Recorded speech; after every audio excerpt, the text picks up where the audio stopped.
To his supporters, Bobi Wine is a rough diamond that cuts any size of iron. Unconventional in his style, he has overcome every whim and fad thrown at him by the state.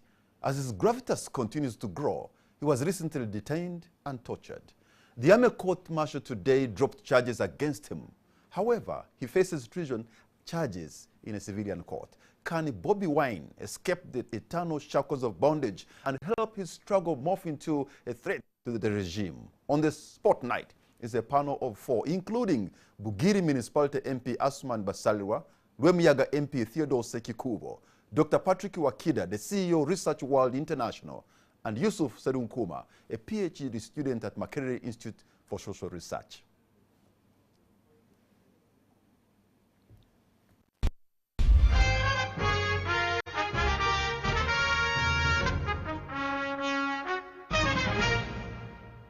Gentlemen, welcome to the show, and I should say the national spotlight is on you tonight because we're going to rely on you to try and make sense of what has been happening in the last 10 days. Let me begin with you, Honorable Asuman Basalirwa. We should say here on the spot, congratulations for having won the Bugiri by-election. Thank you very much, Patrick, and I'm glad to be back at NTV after a long time. It was a tough fight in Bugiri, and many have said it's the moment in Bugiri that has created the momentum that we see. But give us a latest update on what is happening, the whereabouts of Bobi Wine, and did he get medical treatment? Well, as NTV has reported, the Honorable Sentam Chagulanyi today appeared before the court-martial, and the charges against him were dropped. Immediately was set free. But as you saw, he was again rearrested, and he appeared before the magistrate grade 1, charged with treason, and eventually remanded in Gulu prison.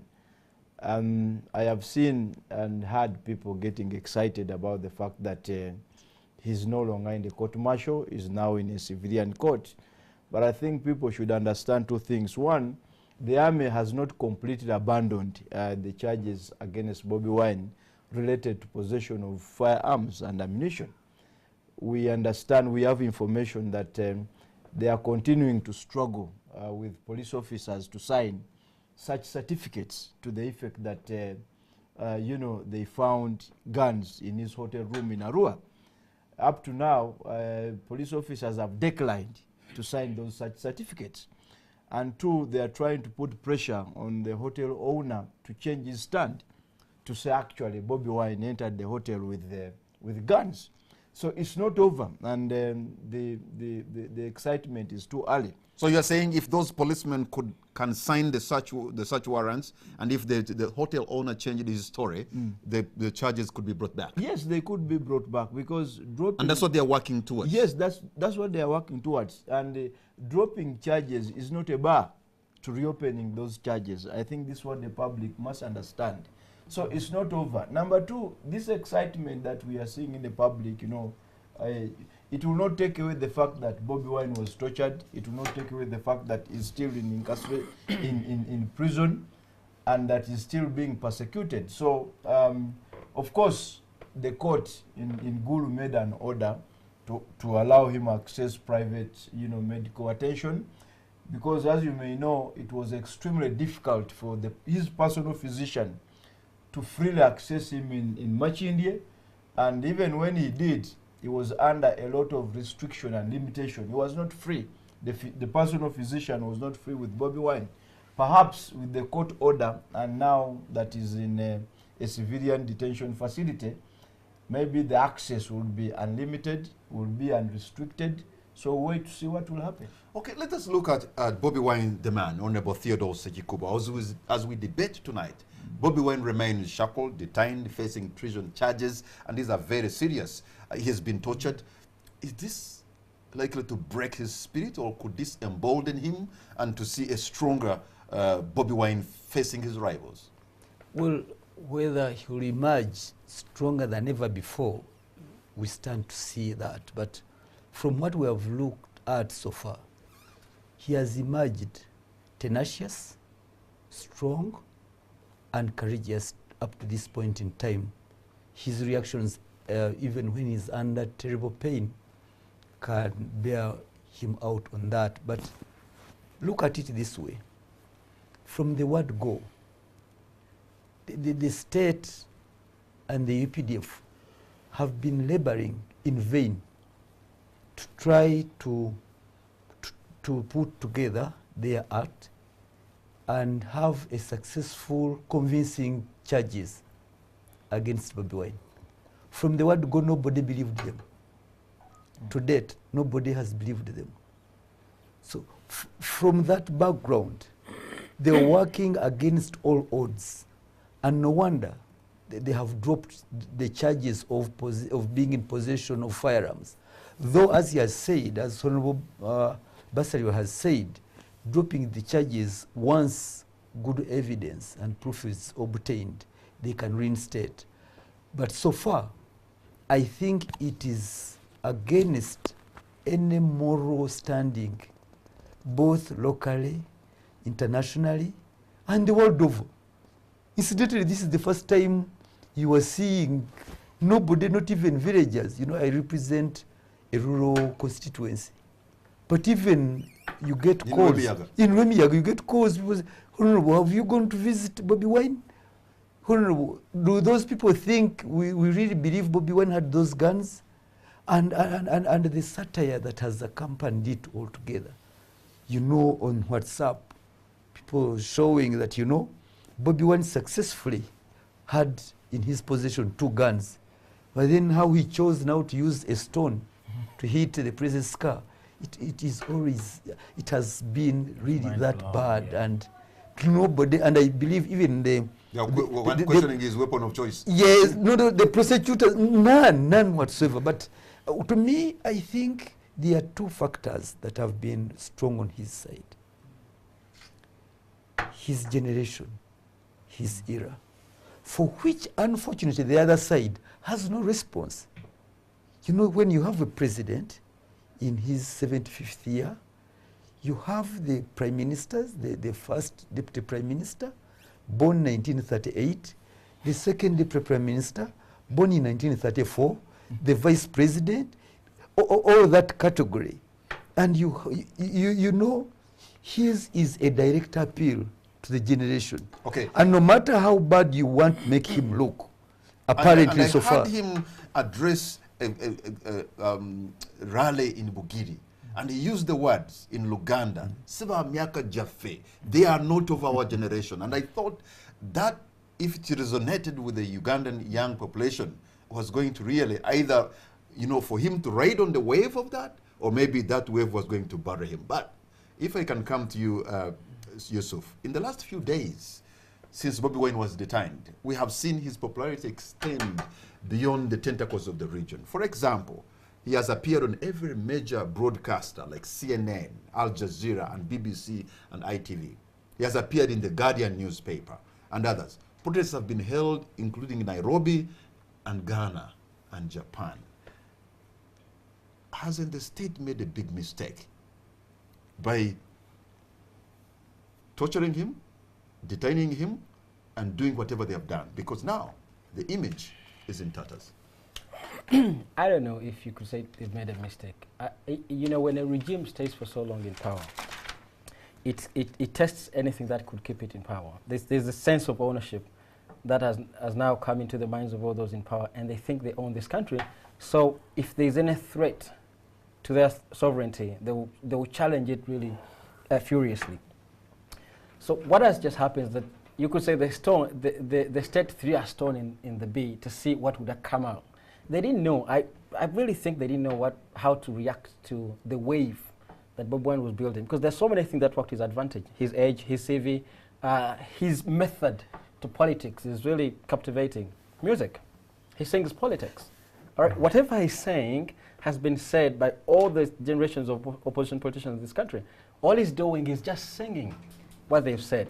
So the method of his approach to politics, his age, his CV, all these work to his advantage. This is why you realize there's an overwhelming amount of support coming from across the world. So did the state make a mistake?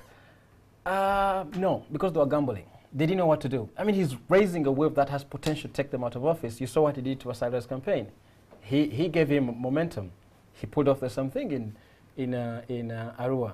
That is threatening enough. And the government didn't know how to react. So they gamble what makes sense to them. How should we react? Let's do what we've done in the previous times. I think it has sort of boomeranged. Now they're dropping charges. They will not openly drop them. I think we need to read government's way of speech very carefully. They will not openly say we'll drop these charges, but they often have to find a way of extricating themselves from the conundrum they found themselves ensnared into. So this is what is happening now. We're seeing, realizing that perhaps we made a mistake throwing this stone right there because the bees have come out really strongly.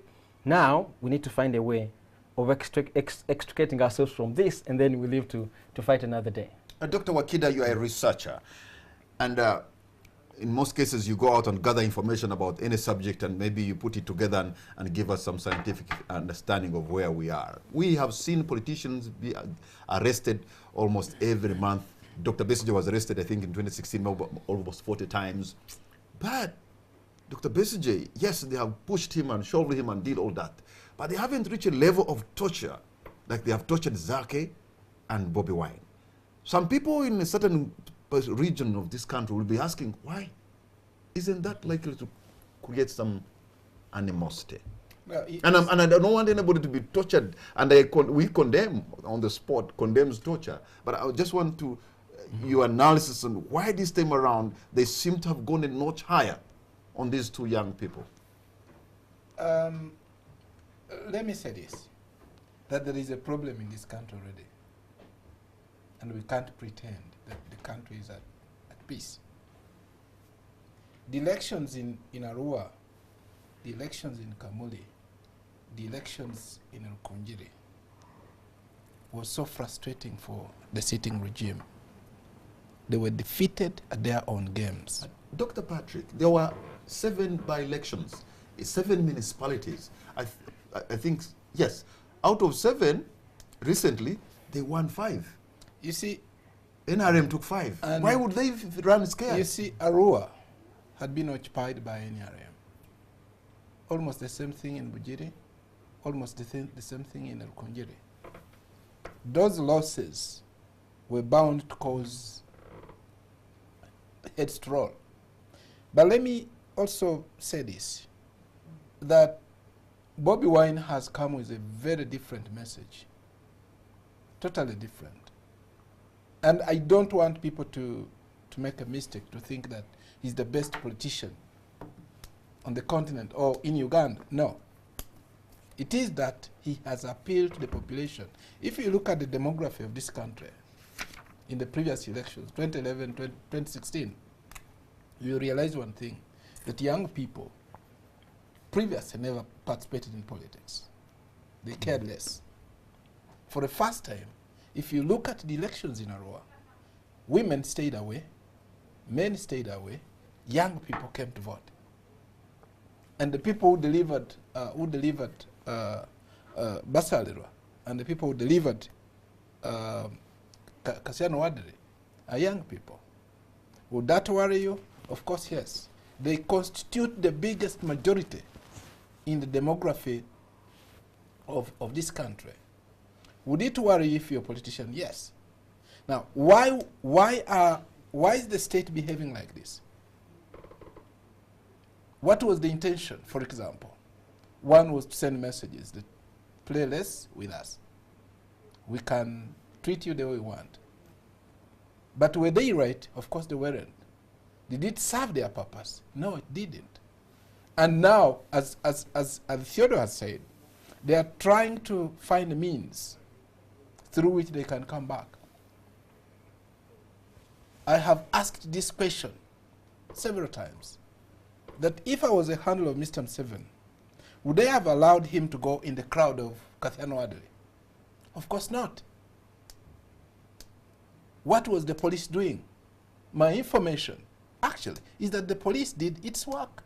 It blocked the two antagonistic groups until when the barrier was removed by SFC. Now, I would start with that mistake before even I look at the throwing of the stone. Let me tell you, once you enter the water and you want to behave like frogs, expect to be bitten by a snake, to be kissed by a frog, or something that lives in that water. There was no reason. I know the president is the president, but there was no reason for the president to be led into a crowd which already had charged. That's one. I think that explains why some security officers and police officers, they have been exchanged and some of them Wait a suspended. minute. Actually, I don't care whether they were changed or not. They were transferred. I think The it question explains here, some of them did not do their job. Is that I am a handler of a president. What kind of information do I give to my president to make sure he's safe? There are various roads. If you look at the junction at which this fracas took place, there was another road which was not occupied. Why do you lead the president in a crowd that is already charged? 2, do we have disciplined soldiers who are guarding the president that they would know how to, to maneuver through this kind of population? No, of course not. It's highly probable that these SFC guys... if I may stop you there, Dr. Patrick. Yes. If the soldiers were not disciplined, and if it's true the stones were thrown, I can assure you, if a stone is thrown at a presidential motorcade, and the guys are having their guns and on trigger... you see, let me tell you, let me I think there was some level of restraint at that moment. At least I am at liberty to say this. Mm-hmm. I had my own brother who was Narua, Gonasa Francis. Yeah. His driver had told me 30 minutes later that actually the stone was thrown. Yes. So it's no doubt the stone was thrown. Yeah. So I'm trying to say there was a level of restraint. And I want you to see 3 instances here, which nobody is talking about. There is the throwing of the stone. It happened. There is an attack on Hotel Royal. It happened. And the death of this young man. In fact, the death of this young man happens at Hotel Royal. That's where he was shot from. He was shot at Hotel Royal. He dies at Hotel Pacific. That's the information some of us have got. Because after all has happened, when the stones are thrown, the driving took place. The president was taken to the airfield. He left. Then those chaps came back. And the beating happens in the absence of the president. And the people are roughed up at Hotel Royal, where they were now celebrating at the office of Mr. Cassiano Wadri. And that is where the other young man is shot. The driver, the person who was driving, and this is the other thing that you guys haven't clarified. Was the driver shot? Let's assume that the driver at that point was the guy who was driving the vehicle. No. The person who was shot is the driver who drives that vehicle, but is not the one who was driving that Somebody vehicle. aimed at what they call the assassination. Very corner. good. So the guy is shot in a position where this man called Bobi Wine sits. And it happens that there is a man who is shot there. The driver at that time who was driving that vehicle drives that vehicle to Hotel Pacific. And at Pacific, the man runs out seeking help. Well, this one is bleeding. It's actually assumed that by the time from Royal to Pacific, this man hadn't died. The man dies at a time when the vehicle is parked at Pacific, away from Royal. It is assumed, right? Yes. Okay. So it's all jeopardy. Okay, I just want to look into we did not need this the kind of- ramifications, Yes. the impact of what Yes. that has happened. Because, many you have given us some new information, Yes. which is good. But as we move forward, and as we look at this phenomena, the momentum that has been created by Bobi Wine, who does not belong to any party, as if is a cult leader of sorts. Because everybody seems want to have seen even people with the paraphernalia, with the T-shirts and all these and capes and whatever, and they're singing in unison, "Free Bobi Wine." Yeah. Can the state stop the firebrand Bobi Wine, or he will just fizzle out in some way? Well, it will attempt to, but I don't think they'll succeed. Because you see, the state is incapable of dealing with the generation, the what we call 18 to 40 years, Yeah. is incapable of dealing with that generation. And you are talking about ramifications. I'll tell you, for example, in my election in Bujiri, when they shot my guard, Asmani Waliendo, these young people picked the guy up, put him on a boda and rode him to the hospital. And they came back and continued with the rally. Okay? Even when information came that Waliendo had died, they said, let's first finish the rally and we will attend to him later. Okay? So if anybody thought that by shooting a person dead, these young people would be scared and, you know, abandon the rally, he miscalculated. And I think precisely that's what actually happened in Arua, that the shooting of Yasin did not in any way dampen the spirit of the people of Arua. You know, they were in very high spirits. They even came out to vote in very big numbers. So I don't see the state in any way, you know, succeeding in stopping this people power wave that is associated with the Honorable Bobi Wine. And even in terms of creating hope, you see, Mr. Museveni has been around for over 30 years. When he came to power, he had a message that resonated with the people at that time. If you come from Busoga, where I come from, you know, people would say, at least we can sleep, okay? Now, this generation that was born in 1986, they are now 30 years, 31, 32. When you talk about sleeping, they will not understand you, okay? These are people, some of them have gone to school. They have degrees, they have diplomas, they need jobs, they need hope. Incidentally, NRM can no longer provide the hope, can no longer provide the leadership that will engender an agenda of the young people. Honorable. So I think that's where the dilemma is. Honorable Theodore, I mean, picking from what Honorable Salirwa is saying, the generation of today is not beholden to that narrative of we liberated you, you are suffering, now see where we got you from. They have no idea. So you are from the NRM, even though sometimes you have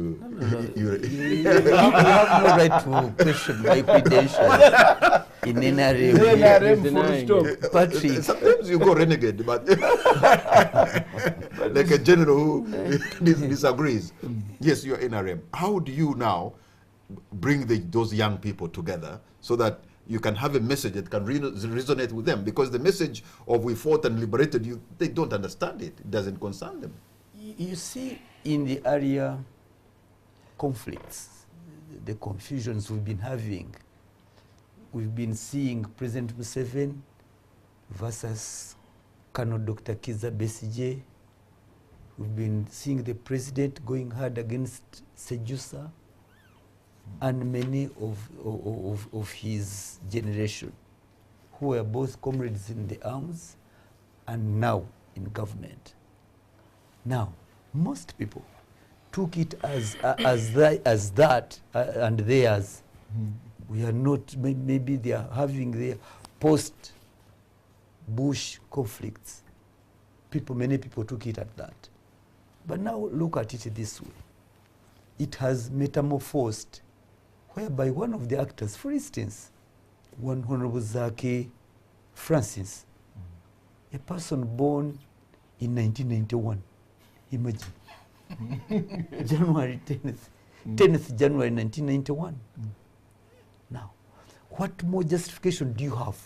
Because in the past, even the president on many occasions would refer to some of his colleagues that one actually he never fought. He never put in gallant contribution to the struggle. But now that is history. Those are non-starters. What people are talking about and which you can't run away from is, yes, we've patiently waited for now 33 years.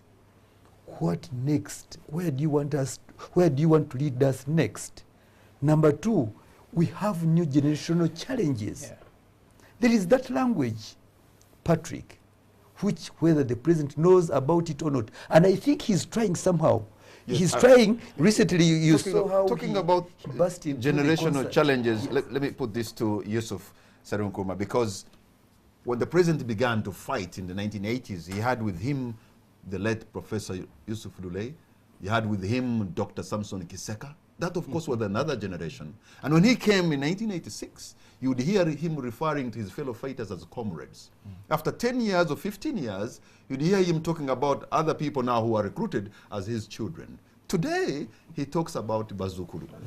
It looks like he used the other generation, his children, and now the Bazukulu. Are the Bazukulu now, is he losing the control of the Bazukulu, of the grandchildren? Because it seems to have touched almost every generation in the last 60 years. I'm not afraid of reducing Bobi Wine to just the Bazukulu. Because the message in people power is not meant for the Bazukulu alone. It's a message that is packaged in a manner that seeks to liberate the everyday person and return what is core to you, that you have power in your hands. That's the message behind people power. And that message happens to appeal to everybody in this country, not necessarily the Bazukulu. So we need to appreciate that when Museveni crafted resistance was the message he was preaching to the country in 1980-86, because he was resisting oppression. He was resisting a period where resistance was the item that we needed. So after successfully resisting, we move now into a period where we needed reforms.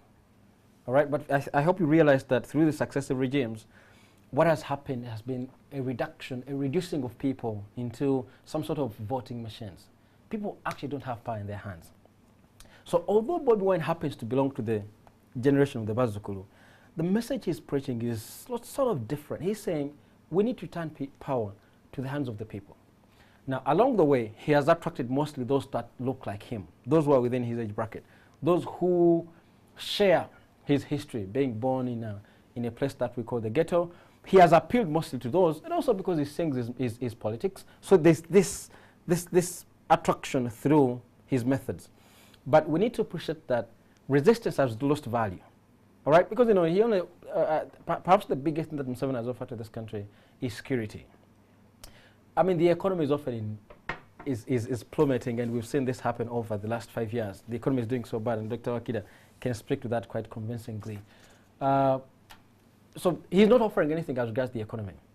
On so many other fronts, the only thing that he has done a wonderful job is security. Well, in major parts of the country. So now, Bobi Wine packages his message to say, we are returning power to the hands of the people.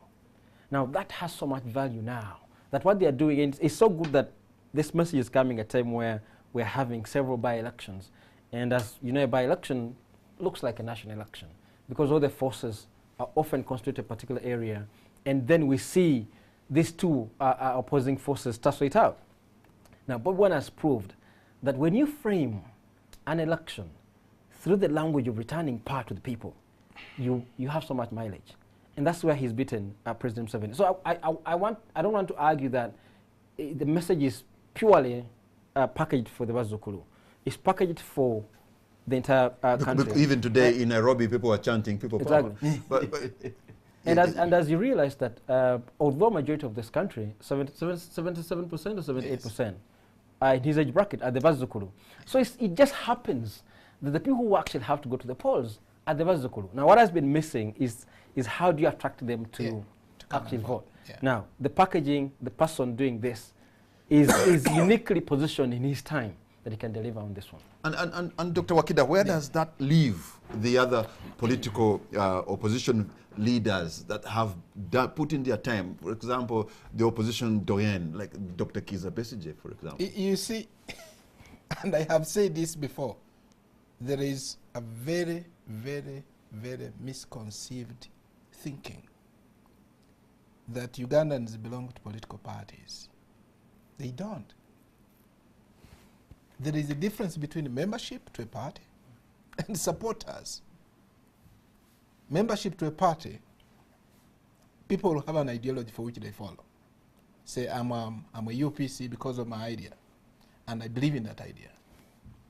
Supporters of a party or a candidate is based on a number of things. One, the benefit that party gives, the immediate benefit. Two, the threat that party causes onto me. The other one, what will I get if it went through? And then the other one is they don't represent my ideas at this time. Now, what is in Uganda is that you have supporters. In Europe, the majority of people belong to parties, and they are members of a party. You will find in the US you have probably 3 outstanding parties or 2. In the UK you have the Liberal Party, you have the Democrat, the Labour Party, and then you have the Conservatives. Each of those stand for something. They have the membership. Their children grow up with that. In Uganda, you wake up and you say, I will support Dr. Kizza Besigye because he represents my views.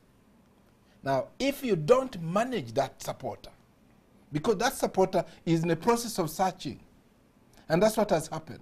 That's why you see UPC, which was very popular, no longer has the numbers.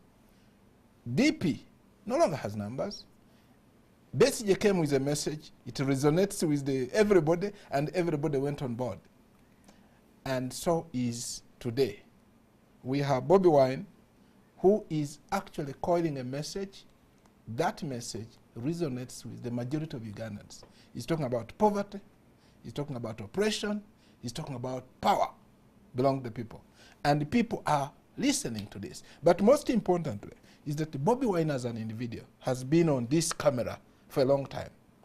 He has been a musician. He has been in people's houses. If you listen to Bobi Wine's music, it's different from what Chameleon sings. It's equally different from what other musicians in Uganda sing. He sings music that has got a message in it. Political undertone. Yes, it has a message. And that distinguishes him from the others. That's why you see, the other time when the others were going to sing to Bonge, he was busy singing freedom on the other side. And his win in Chadondo created him, because you remember the powers, the army, the police that went there. Dr. Kizza Besigye was there. He lives there. But he also lost. Now, that should have been a signal to anybody that this guy has a method for which he has managed to bring people to himself.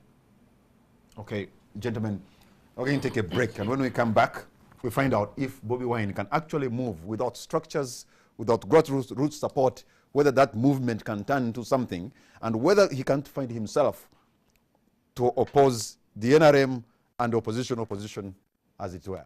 We'll try.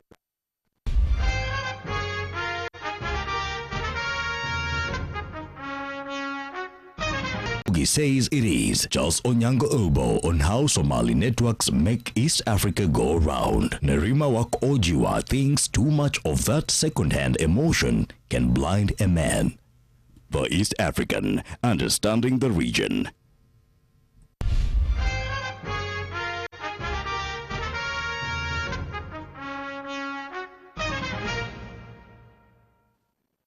Welcome back. You're watching On the Spot. My name is Patrick Amara. My guests tonight are Dr. Patrick Iwakida, Mr. Yusuf Serunkuma, Honorable Theodore Sekikubo, and Honorable Asman Basalirwa.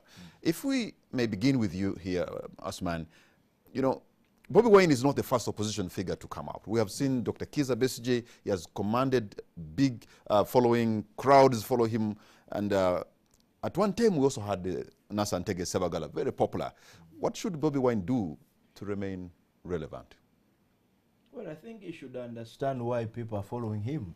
I think there are basically 2 issues. One, there is a very strong feeling, especially among the young people, that he's a messiah. Oh, and no. You mean you have reached that level? Yeah, political messiah. Let me qualify it that way. You know, he's a political messiah.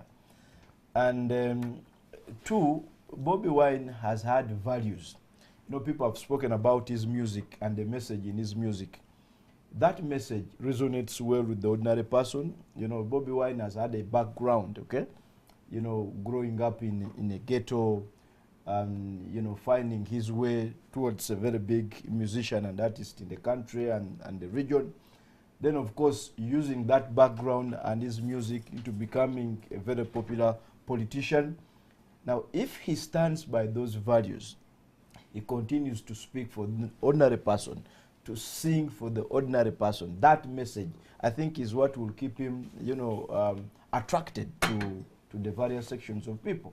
So, but the moment he deviates, from those values, from that message, as Doctor says, people will take away their support. Yes, they just land you. They run away the way they did to Nasa Antege Sebagal, because people had a lot of hope in him, and along the way, he abandoned his own values, and people had to abandon him. And these supporters will lend their support to another person. So what is important is for him to maintain what he stands for, the values he espouses, and the music, the aspirations, and he will keep with the people.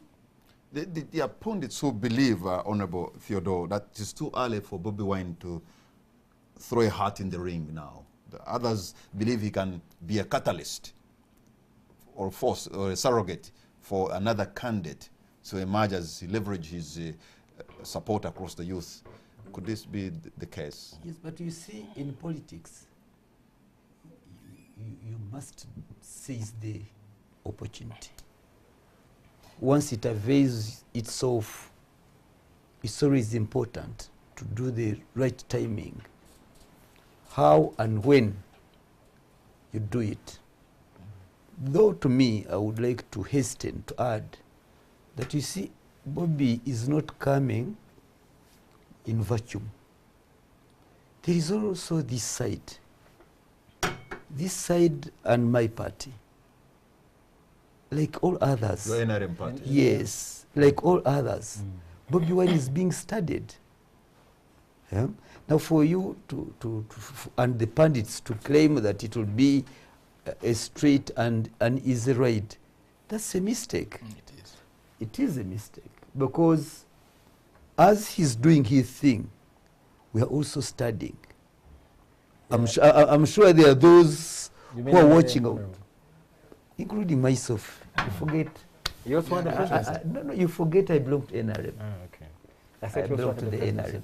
Whether I want the presidency, that's another matter. Today we are discussing about the spectacular rise of Bobi Wine, and I think that's why I should emphasize. So it's true, the circumstances can pave way, particularly it also would depend on other actors, where Dr. Kano Besigye says in a statement we read that if my face is a hindrance to the progress in our struggle, I'm ready to pull back. Now, how many others, how many contenders, the first contenders, are ready to give the backing? But having said that, it is the government of the party which has weathered all storms, from the armed rebellion to the people's power in different aspects, to Kano Besigye. Besigye wasn't easy. The walk to work wasn't easy. The struggles the party has weathered are not few either. The adversaries the party has faced are not few. In that regard, you see, time is very good and very dangerous. With the time, you can easily fizzle out. With time, they can easily spot the Achilles heel.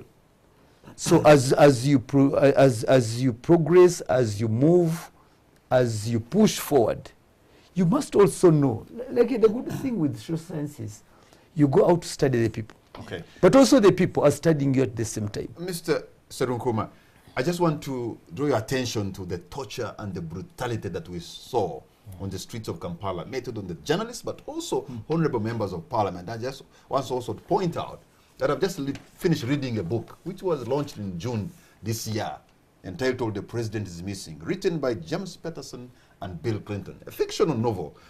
But, you know, when they are torturing these Al-Qaeda suspected terrorists, they tell him, if you're not going to talk to us, we shall take you to Pakistan or Egypt, and maybe they will bring you back, or what is left of you. And the man hardens. Do you know what this author says? Gentlemen, do you want to roll the dice with Ugandans? Because this book written in June by James Patterson and Bill Clinton, and they are using the example of Ugandans as being the topmost game of torturing. They are on what? Yes. At a higher level. I found it amazing how these guys could have been so prophetic in their fictional novel, a book launched in June this year, and is putting Uganda at the highest level of those who can torture. But the torture of James Akena and those guys, you are a columnist, you write in the Observer, must have given us a serious dent as a country. You know the violence of the state is supposed to be organized violence, right? The state has a right to violence, to the tools of violence, and it should be organized violence.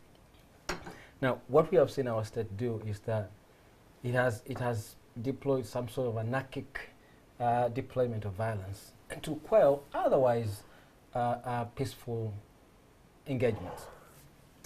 So you know what happened in the streets of Kampala when the government unleashed this amount of terror to the point that even giants were not spared.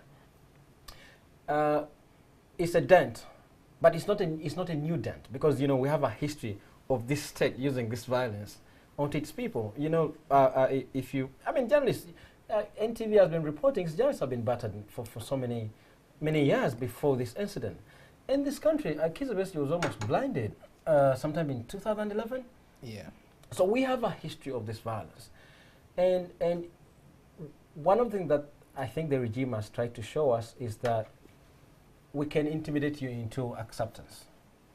So it has utilized violence because it has the tools of, it monopolizes this violence, it can use it at will. So now, because the argument has been made many times, that the state has, the regime in power has owned the tools of violence. So it's the NRM, such government, which can deploy the tools of violence to its ends. All right, and Kenya showed us a very interesting example today. They held a demonstration through Nairobi. It was peaceful. The security forces were there to actually ensure security and peaceful protest. That example should actually resonate with this country. Now, I think it was yesterday when the High Command of SFC came up and said, we're going to prosecute these people. No, the idea that individuals around the president, around the High Command, are committing these crimes is very clumsy. All right, so every time you tell us we're going to prosecute the individual people, no, because you see, but the mere fact that you don't believe what happened in downtown, it was not an operational mistake, it was something intended. It wasn't an operational mistake. They were briefed about it. Yes. Wassole sometime in, I think, 1997, Wassole said that, it's not the president. This argument, it's not the president, it's people around the president. And then Wassole said, there are flies around you. Is it not enough to tell you that you smell? You see, why do you keep saying this thing that people around the regime make individual mistakes? That's not true. This is operational procedures. These fellows work because they came with sticks. What are they going to do with them? These sticks, all of them look the same. Why did they come with them? Were they going to rear cows or what? Is it that they picked these sticks on the streets as they were going? No. They come with them, which means about the pliers? It was pre-planned. They came with all these guys. Okay, but Dr. Wakida, if you can. Patrick, Yes. listening to my colleague,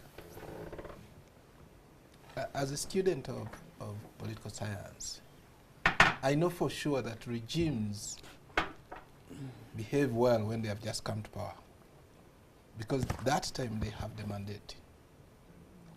If you compared the crowd, I don't know whether you have that recording, the crowd when Mr. Museveni entered Kampala, you would be astonished. He was welcomed with flowers and plants and everything. The same crowd is now showing him an exit. Is it? Yes. If you go to a region like Arua and you have multitude of people on the other side, and you're on the other side. My father is a chief, was a chief. When the head of state visited, or if anybody from government visited, nobody opened the shop. Everybody had to go to attend that meeting.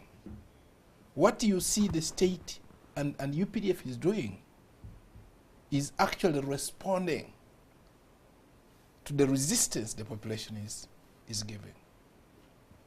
The only instrument the NRM, the Chikus have, is the UPDF, the security apparatus, to put people into the party and to avoid the shame that happens. But in so doing, they have reminded the public of the past, unfortunately. I was astonished to see a plier being applied on a person. A plier is used for metals.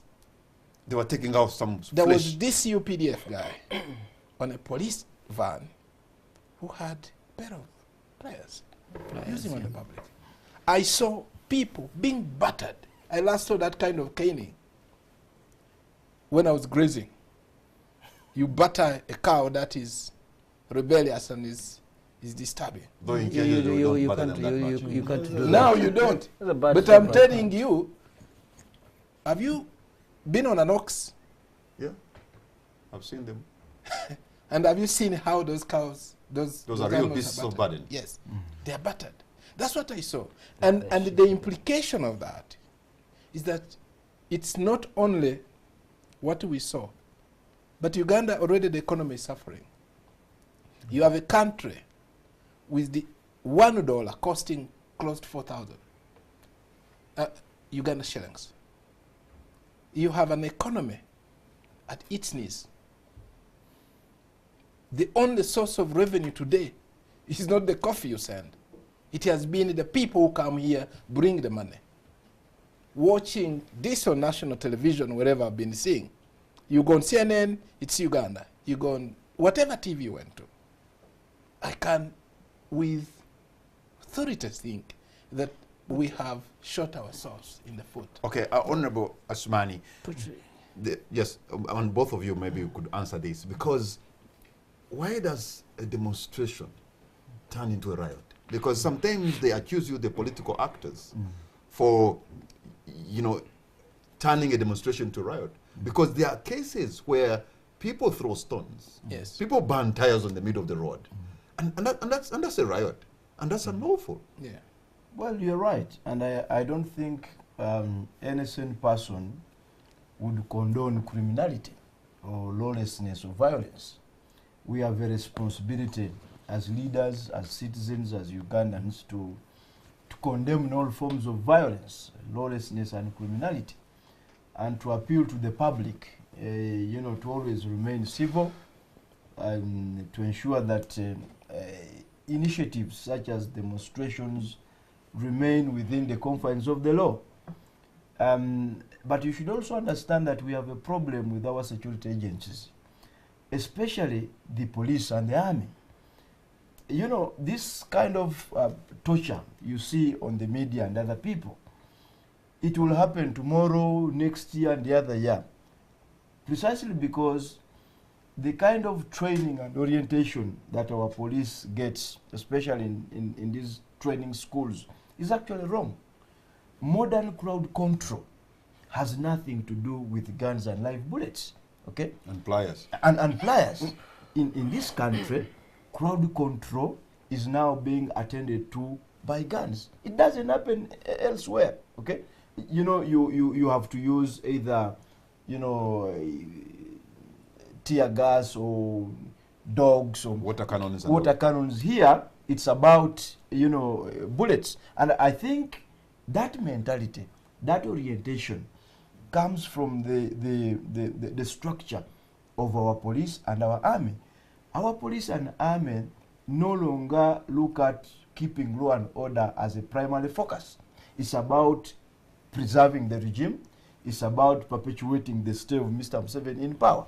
So keeping law and order is a secondary function of police and the army, okay? The primary function being preserving Mr. Museveni in power. That's why they are brutal. They will kill, they will torture. They don't care about the constitution.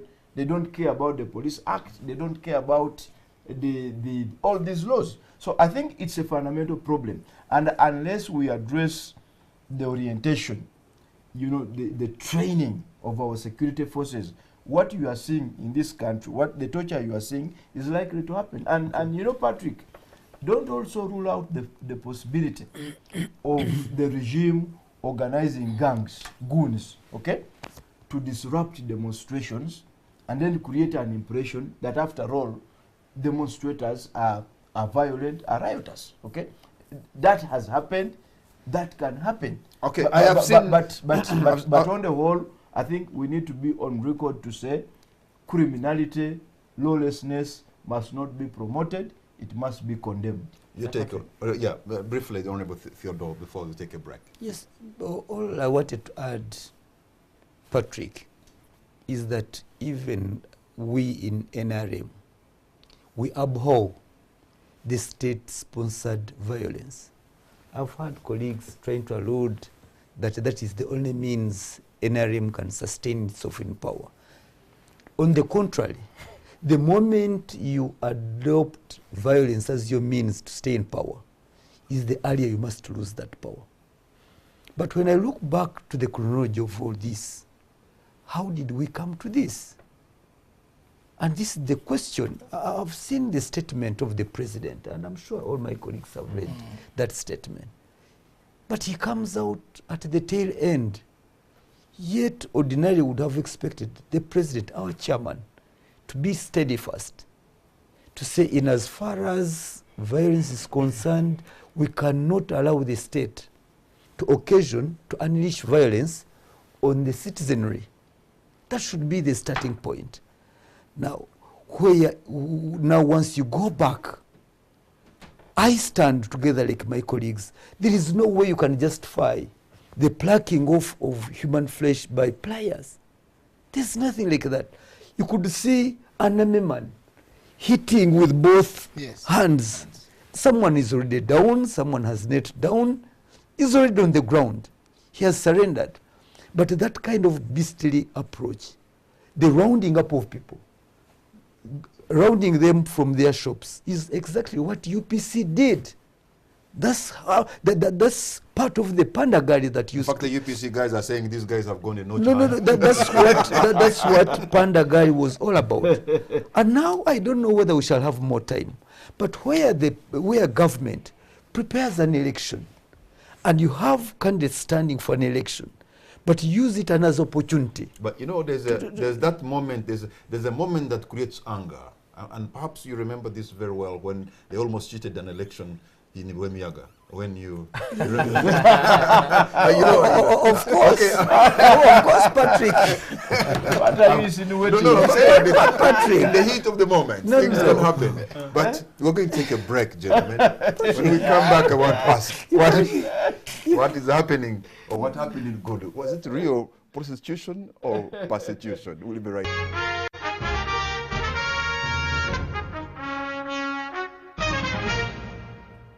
Welcome back. You're watching On the Spot. My name is Patrick Amara. My guest tonight are Honorable Asuman Basalirwa, Honorable Theodore Sekikubo, Mr. Yusuf Serunkuma, and Dr. Patrick Wakida. Asuman, what we have seen happening to the Honorable Bobi Wine and his colleagues, some people are actually not calling it a prostitution, but a persecution. And even though they're in a civilian court. Well, I agree. You consider what happened today, for example. The Lord Mayor Elias Lukwago is one of Bobi Wine's lawyers. He was supposed to be in Gulu, only to wake up this morning, his house had been surrounded by police. We had lined up Honorable Alan Sewanyana, MP much in the West, to be one of our sureties. Okay? He was supposed to be in Gulu. We needed him to sign some papers. He couldn't travel. By the time I came on NTV, their homes were still surrounded by police. So you ask, you are blocking a lawyer from going to court to attend to his client.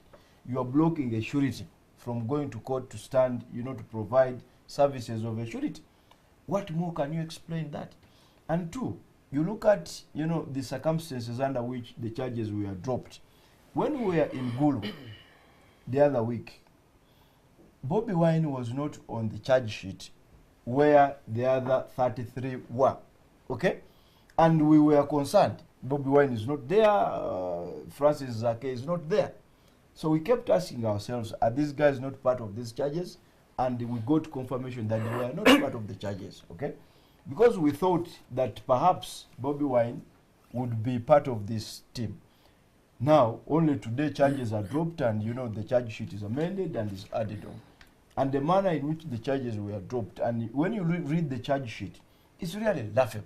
Because they are talking about throwing stones, okay, at the vehicle of Mr. Museveni. These are 33 guys, okay?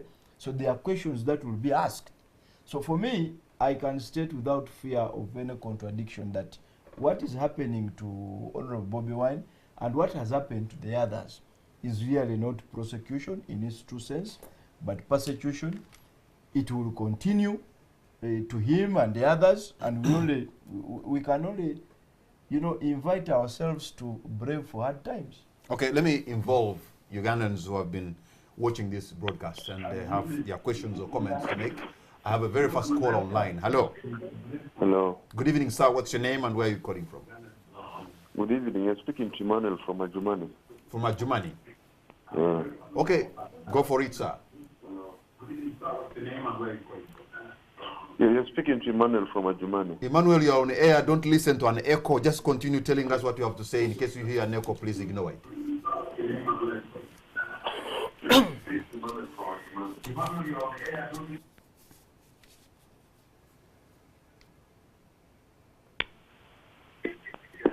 Yes, please. Okay, hello. Yes. Good evening. What's your name? I'm called Vaga Norman from Arua town. Arua, Norman, you're on air. Please go for it. Okay, fine. Yes, please. Tell us what you want to say, Norman. I am called Vaga Norman. Yes, please. Thank you very much.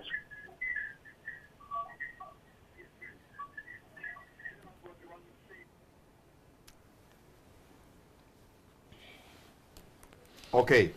Unfortunately, I have to cut that line. Let me also give another piece of advice. When you make that call and it goes through, turn down the volume on your TV set. Hello? Yes, good morning. Good. It's almost coming to midnight. Okay. Hello. Yes, Your name, ma'am, and where are you calling from? I'm calling from Lusanja. Okay. Yeah. Tell us What you I have want to to talk about, All right, okay. yeah, since the president was in Arua, that means something went wrong. And things that turned up that things have changed with our MP, our honorable here. And people were wondering why we are not striking, what. But things changed. It seems they had a serious talk between the president, and that's why all of a sudden things changed. Yeah, but it's a fountain of honor. If it's in Arua, there should be honor and nothing else but honor. Come again? The president is the fountain of honor, and you are saying he was in Arua, and that's why we see... Yeah, he was in Arua. It seems they had a very serious talk between, and you have seen the vehicles which they used when to take this honorable. Yeah? Now things have changed. I don't think that it will be the same Bobi Wine. Of course not. Okay. But we all pray for that. Okay, thank you very much. Let me maybe pick two more callers. And I was giving some advice that if your call goes through, you turn down the Yes, volume. Patrick. Hello, sir. Yes, Patrick, you're talking to Murungi Patrick, very serious from Bondibujo. Murungi in Bundibujo. Yes. You're on air, sir. Yes, I just want to push in a comment.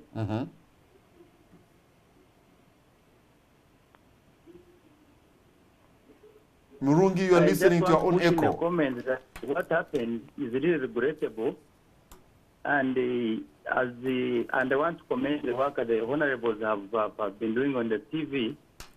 It's really important that they have pushed the areas. It is us, the younger people, that have the power, and this power should really be respected.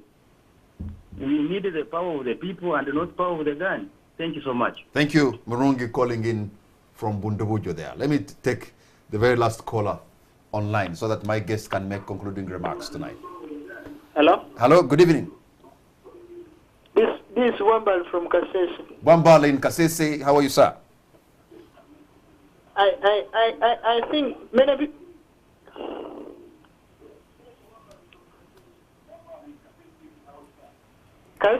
Gwambale, don't listen to your echo. Please tell us what you have to say tonight.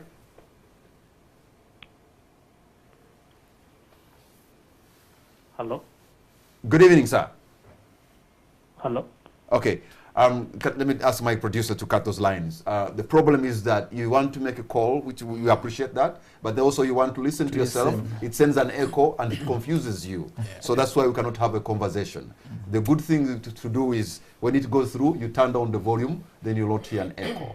I don't know, I've said that for as long as I've been hosting this show, but maybe you have to keep saying that every day, and eventually most people who want to make these calls will understand. Our time is out, though. Let me begin with you, Dr. Wekida, to give us your parting shot. Now, I think Ugandans should still have hope, but the message has been very clear to those with power that you can hold people that much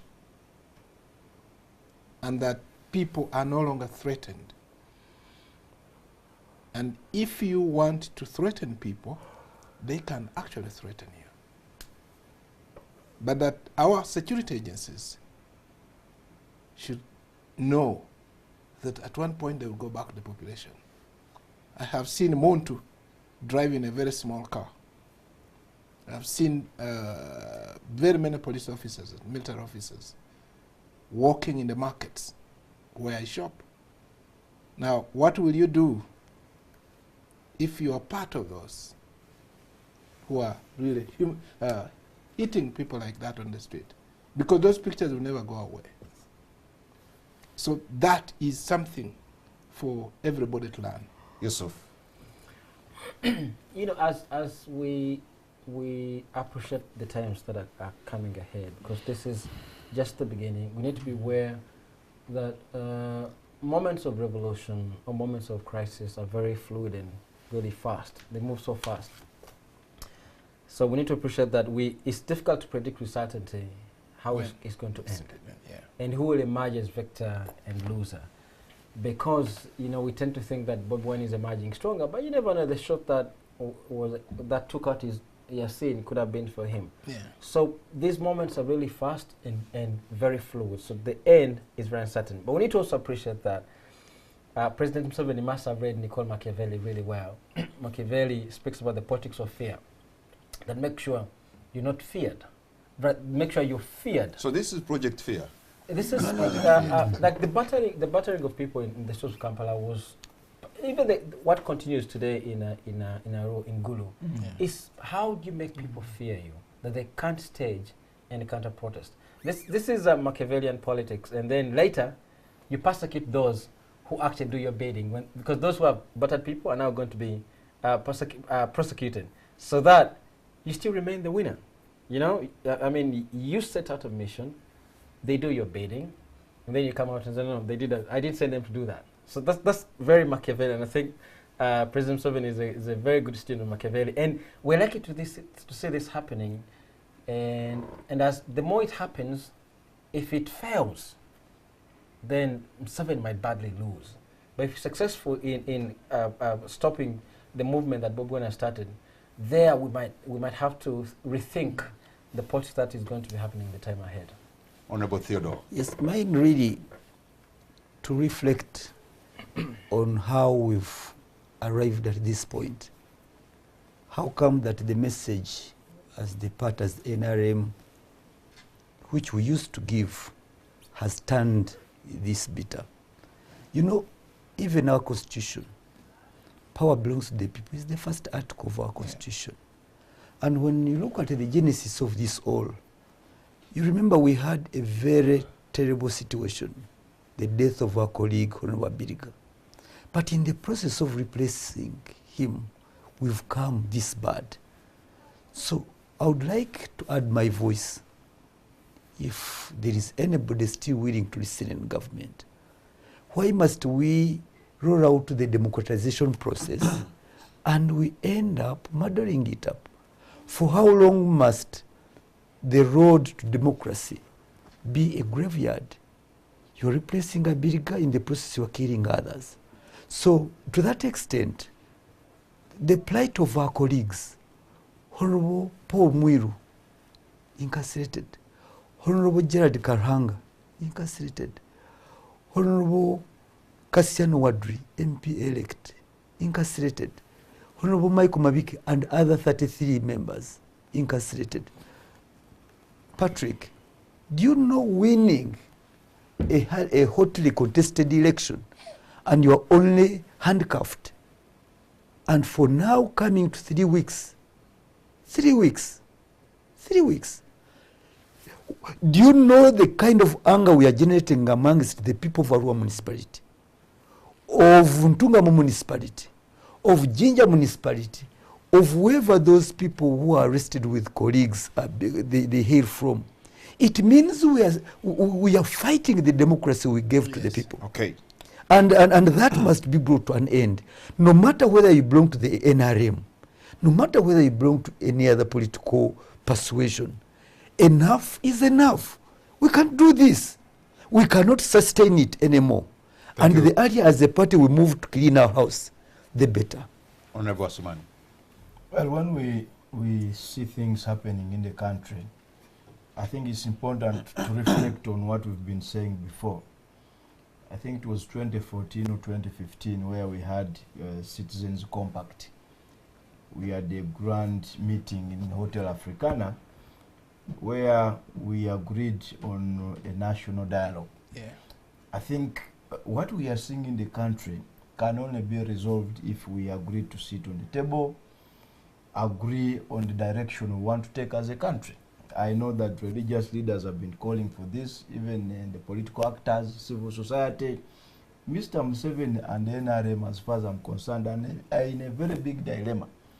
But they can only get out of that dilemma if they swallow their pride, agreed, we sit as a country, agree, have consensus, have a national conversation for the sake of our country. If we don't and decide to pretend as if nothing is happening, then I think we are doomed and we are headed for very bad times. Thank you very much, gentlemen. I appreciate your insights on the matter.